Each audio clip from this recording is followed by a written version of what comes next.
in standing up for their furry friends, getting creative with the rules, and having a little fun along the way.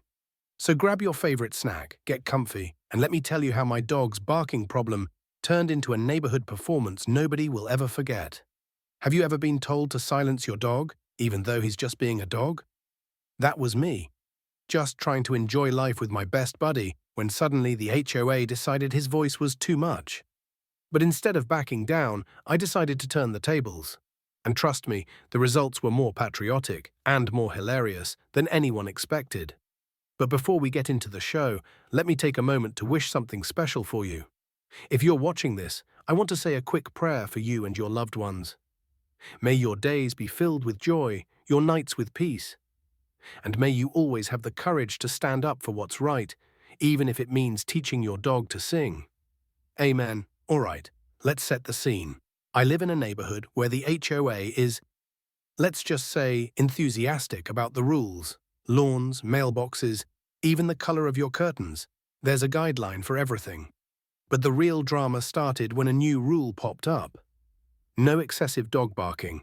Now I get it. Nobody wants to hear a dog barking all day. But my dog Max is a good boy.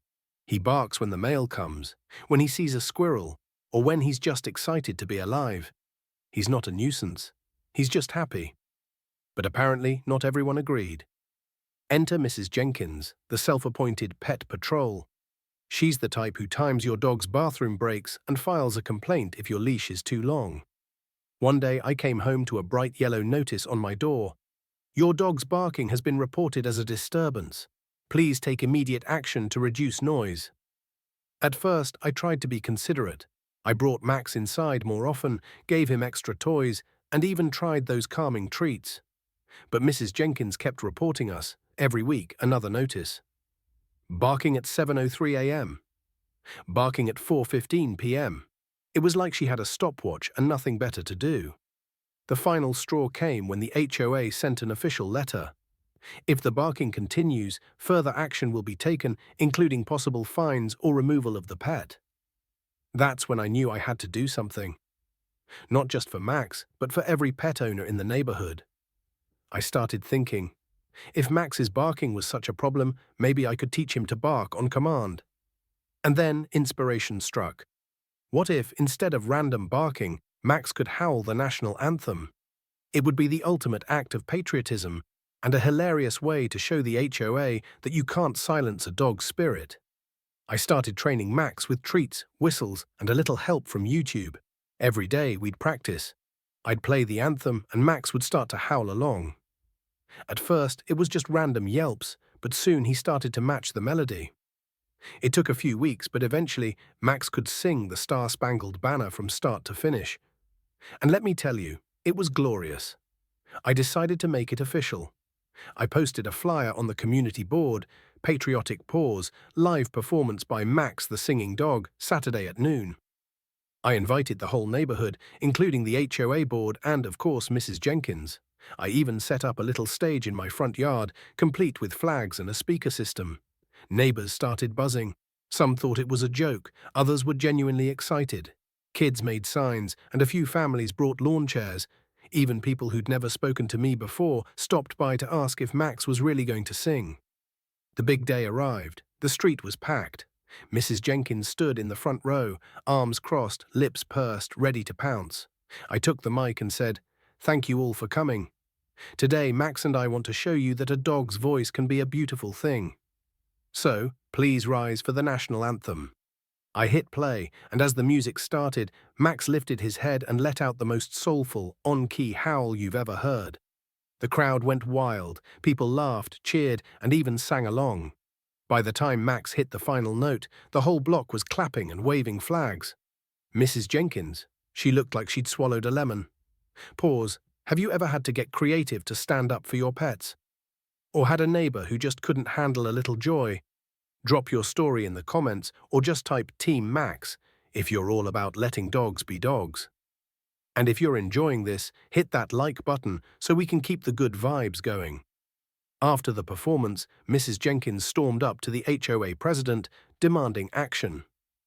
But the president just shrugged and said, "There's no rule against patriotism." The board reviewed the rules and realized there was nothing they could do. Max wasn't barking randomly, he was performing. And the community loved it. The next week, the HOA sent out a newsletter. Thank you to everyone who attended the Patriotic Paws event. Let's continue to celebrate our community spirit. No more complaints, no more threats. Max was officially the neighborhood mascot. The community reacts. 10 o'clock, 11:30, word spread fast. Local news picked up the story, and soon Max was a minor celebrity. People from other neighborhoods came by to see his performance. Kids brought him treats, and neighbors who'd never spoken to me before stopped to say hello. Even the grumpiest residents couldn't help but smile when they heard Max's anthem. A few weeks later, the HOA decided to host a pet talent show. Dogs, cats, even a parrot or two showed off their skills. The whole neighborhood came together, and for the first time in a long time, there was more laughter than complaints. The HOA quietly dropped the no excessive barking rule, replacing it with a more reasonable guideline. Please be considerate of your neighbors. Max kept singing, but now he had an audience. Mrs. Jenkins? She still scowled, but even she had to admit life was a little brighter with Max around. As for me, I learned that sometimes the best way to deal with criticism is to turn it into something positive. Max and I still practice the anthem every week, and every time he howls that final note, I'm reminded that joy is contagious, and a little creativity can change everything. Outro and call to action, 13:30 to 15 OC. So what's the lesson here? Don't let anyone silence your joy, or your dogs. If someone tries to shut you down, find a way to shine even brighter. Stand your ground, know your rights, and remember that your pets are part of your family. Life's too short for silence. If you enjoyed this story, don't forget to like, subscribe, and share it with a friend who needs a little inspiration. And remember, may your days be joyful, your neighbors be kind, and your anthem always be loud and proud. Stay patriotic, everyone.